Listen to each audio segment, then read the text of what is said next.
Okay. Well, we've been on mute. So I'm starting over for all my friends on LinkedIn and YouTube. Hello, everybody. Today we were talking about a client success story. First, I'm getting used to this whole restream thing. So thanks for hanging with me. I am everywhere. It's hard to be everywhere at once, right? It's actually impossible, but I guess somehow it's happening on the interwebs and in the interworld. Today, we're talking about a client success story because a lot of you out there might be feeling like, is this me? Or what is this about? Or this whole billable burnout thing. So I'm here every week to be sharing a little bit about what that means so that you can get a feel for it, so that you can get tips and tricks and feel better from it. So I'm here to give you tactical advice that gives your career more success without personal stress. So you are in the right place if you're an accountant, a consultant, an attorney who's looking for more balance, more ease, more confidence, and you're ready to make it happen without having to quit your job or burn down your life. I'm Lauren Baptiste, your Big Four former auditor and regulatory tax consultant turned life coach.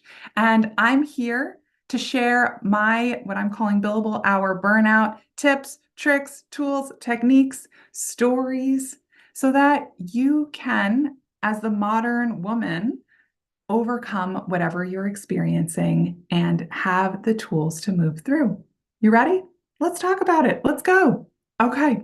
Well, first, I always like to give a little bit of what's going on in my world. So I'm figuring out Restream. So love that I'm sharing.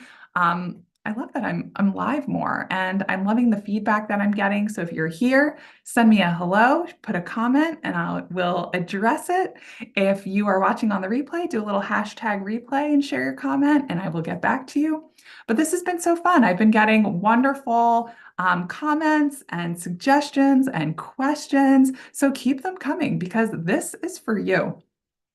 So my little personal anecdote today, as I'm looking outside, I'm noticing, at least where I am, is that I'm starting to feel the springtime energy. And I'm seeing that outside in the morning. It looks like foggy and a little bit cloudy. It's gray outside. It can feel like heavy and a little just, yeah, it has that like early spring energy. But what we know from my science of Ayurveda, and if you've never heard of Ayurveda, I'll do an episode about that. But essentially, it's the traditional Chinese medicine, but from an Indian lineage. So it's of 3,500 or older science that focuses on the longevity of our life. And stress gets in the way of that. So that's why I focused on Ayurveda. And now I bring this work here. But what that looks like in the professional woman, it looks like there might be more forgetfulness right now. You may be moving a little bit slower. There may be some lethargy happening. You're feeling like tired. I don't want to get out of bed. You may feel like you have a low energy in the morning. It might look like low energy throughout the day. You may notice your digestion's a little sluggish. Your life feels a little bit sluggish. So these are all things to look out for this time of year as we're transitioning from that winter, cold, cold, cold time and shifting towards summer. Now, I know we're still not there, but one can dream. For me personally, I'm growing out my bangs a little bit, so you may see new do's happening. So I think that's fun to share too. So I'm growing out my bangs. So if anybody with curly bangs has any suggestions, let me know. But I think it's time to grow them out. But all right, let's get into the real content today. So I always love sharing a testimonial to start. It just feels so good. So I'm going to keep doing that. So this comes from Dana today. She was head of new product. She is head of new product development. And her testimonial, she says, since working with Lauren, I've actually increased my responsibility, but I've actually become more calm, more chill, and more in the moment. A lot of coworkers and family members are noticing it. I'm more productive, which is interesting because I'm working less. Listen up. Working less and getting praises at work about how I've come in with better recommendations, better solutions, and overall just better.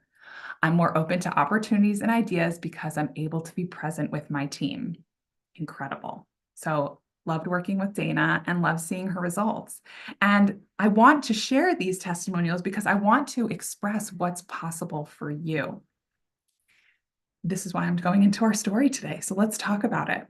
I'm going to share a story, and I like to keep these generally anonymous, but when we share the details of our story, we start to hear, oh, that's me too. I'm not alone in this. this is more of a universal thing, which is why this billable hour burnout thing is really taking off, because unfortunately, a lot of us are in that billable hour profession where we are doing the timesheets and we have clients and we have bosses and we have teams and we have multiple people we're responsible for delivering to, and it's overwhelming. So that being said, today's story shares a CEO of her own bookkeeping business. She has one other full-time employee, and she has somebody that she's bringing on currently. She came to me, though, right now at that point, just one CEO and one employee. She came to me working every night and weekend. She came to me feeling really guilty about taking time off. She came to me not feeling productive during her work hours and feeling like she always had to catch up. She felt like she was no longer enjoying her work. So after creating her own business, she wasn't enjoying the work anymore. She was quibbling with her employees. She was stressing about losing clients, and she lost clients. So she came to me realizing something had to change, because not only was it not looking good for her business, but it wasn't looking good for her personally. She was experiencing or moving towards burnout. She said, I can't sustain. So that's where we're talking about. And it's interesting because while she lost clients and she had this fear of losing clients, she actually won a new big client, but it was way more than what she expected it to be. She's taking care of her clients, but at the cost of herself and her business, not sending invoices on time, not collecting cash consistently for herself, which was throwing off the inflows of cash, which then has impact at home, right? How we do one thing looks like or can triple or ripple into how we do everything. So we always want to be really mindful of that. So how she was showing up in her business was affecting her life, her marriage, her personal sense of self.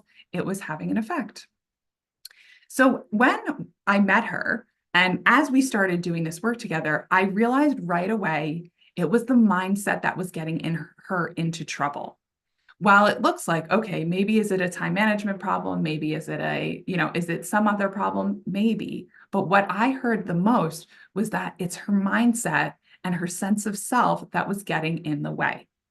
So when she signed up for Freedom, I walk her through, and every client I walk through, a 5-step process, but I'm going to highlight specifically the things that have been most powerful for her.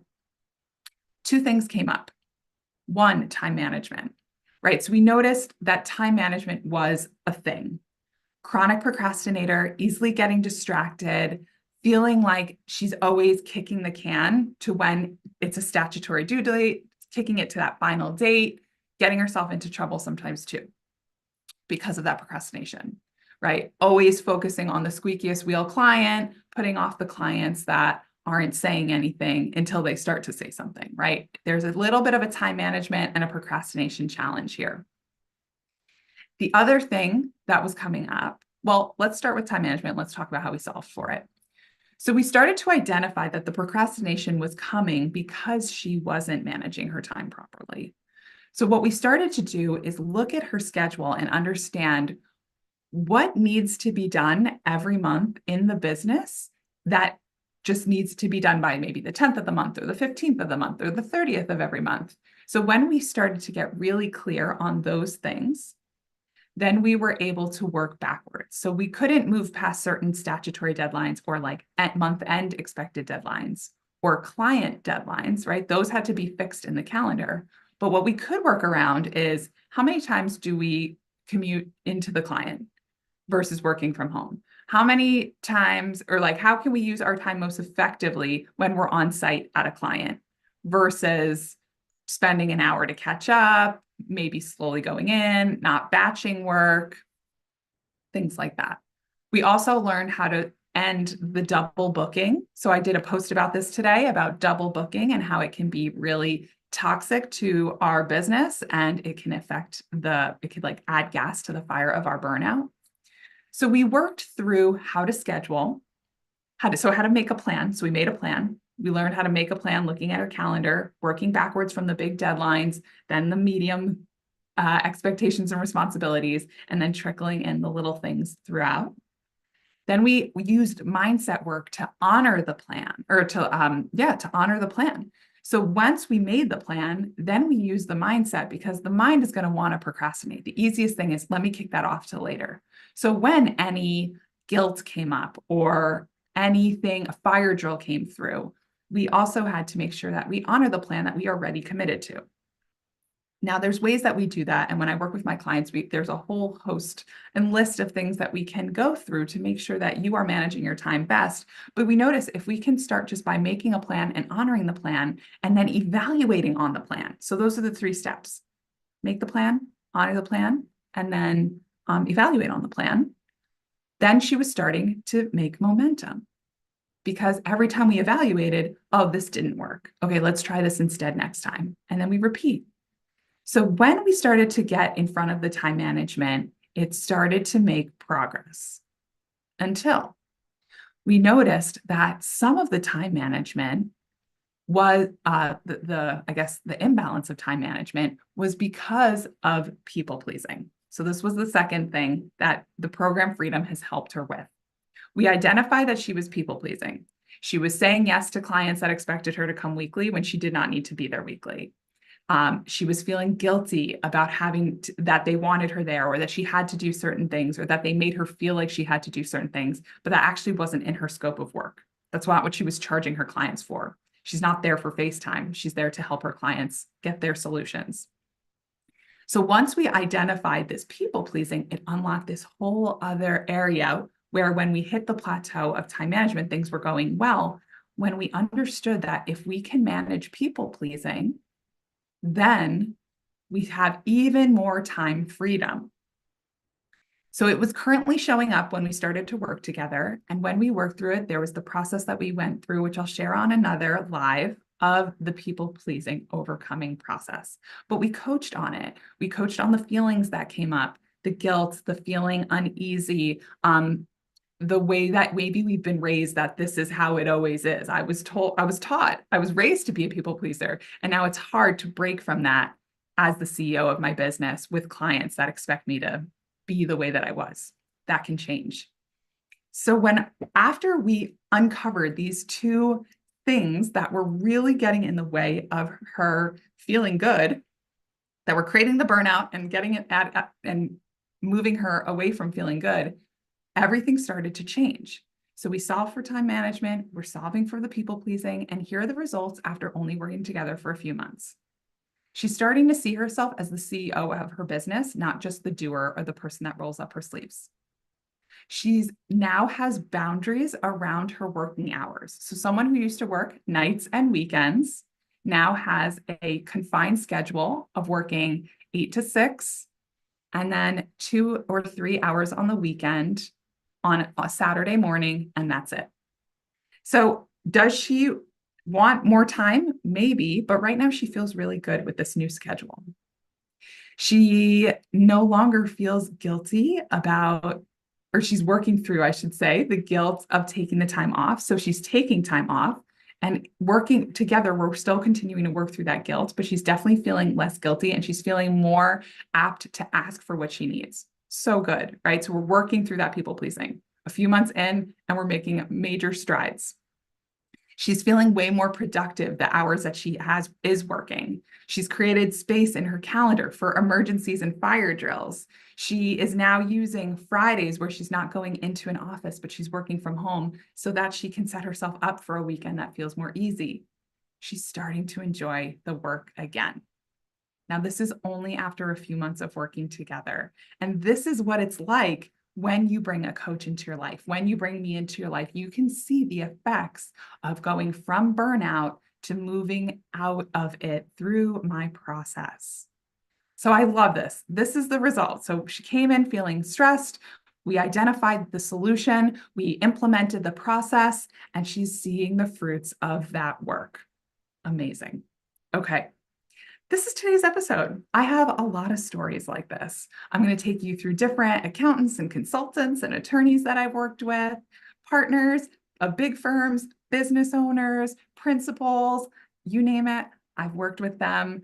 There's a lot to share here. So today, every couple of episodes, I'll sprinkle in a client success story, but this is what I wanted to share today. So thank you so much for listening to today's episode. So here's the deal. If you like it, drop a comment below. I see a bunch of you here live. So drop in a comment and let me know what you thought. Come find me on LinkedIn, Instagram, YouTube, Facebook, wherever you hang, I'm also there. So I can't wait to hear how you're enjoying and applying what you're learning and what's resonating. I want to know. And tell me, because this is for you. The more you tell me what you want to see, the more I'm going to create episodes of what you want to hear. It's a win-win. So feel free, let's connect. Akaloa Wellness on Instagram. You can find me, Lauren Baptiste, on LinkedIn and Facebook. I cannot wait to connect with you. And if you want more information, you can come to achaloawellness.com. That's ACHELOA wellness.com. You can find more information about me, my program Freedom, and there's a whole mess of free stuff that you can tap into that will get you from feeling burnt out to feeling way better. So I will end that today. I hope you have a wonderful Thursday. Happy Leap Year Day. Today is a bonus day. If nothing else, go do something fun. I have some fun plans. So for now, well, this was fun too. But for now, I'll see you later. Go have fun on this special extra day of the year. Talk to you soon. Bye.